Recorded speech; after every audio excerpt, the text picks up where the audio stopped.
कांदा निर्यातीबाबत केंद्राने दुजाभाव केल्याचा प्रकार पाहायला मिळतोय। प्रामुख्याने गुजरातमध्ये उत्पादित होणाऱ्या पांढऱ्या कांद्याच्या निर्यातीला केंद्राची परवानगी आहे। 2000 मेट्रिक टन कांदा निर्यातीला परवानगी आहे। महाराष्ट्रात उत्पादित होणाऱ्या लाल कांद्यावरील बंदी मात्र कायम आहे। केंद्राकडून दुजाभाव होत असल्याचा शेतकऱ्यांचा आरोप आहे। लाल कांद्याची ही निर्यात खुली करण्याची शेतकऱ्यांची मागणी आहे। केंद्राच्या भूमिकेवर विरोधकांकडून ही हल्लाबोल होते। या संदर्भात चर्चा करण्यासाठी आपल्यासोबत शेतकरी नेते रविकांत तुपकर जोडलेले आहेत। रविकांतजी, लोकशाही मराठीमध्ये खूप खूप स्वागत आहे। निवडणुकीच्या तोंडावर सरकारच्या वतीने एक मोठा निर्णय घेण्यात आला आहे। केंद्राकडून आता कांदा निर्यातीला परवानगी देण्यात आली। यावरती आपली काय प्रतिक्रिया आहे? मुळामध्ये माझा सरकारला प्रश्न असा आहे की कांद्याची निर्यात बंदी लादलीच का? कोणी मागणी केली होती हे सगळं करायला?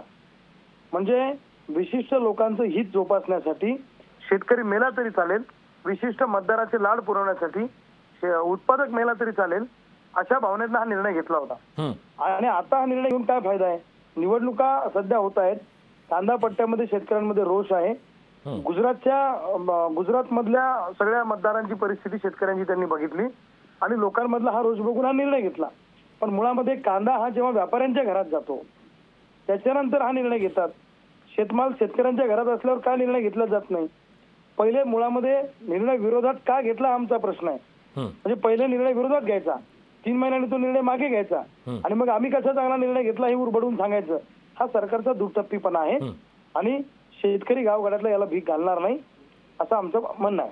नक्कीच रविकांतजी, खूप खूप धन्यवाद। आपण लोकशाही मराठीशी संवाद साधलात त्याबद्दल। लोकशाही मराठी ऐका, पहा, जागरूक रहा।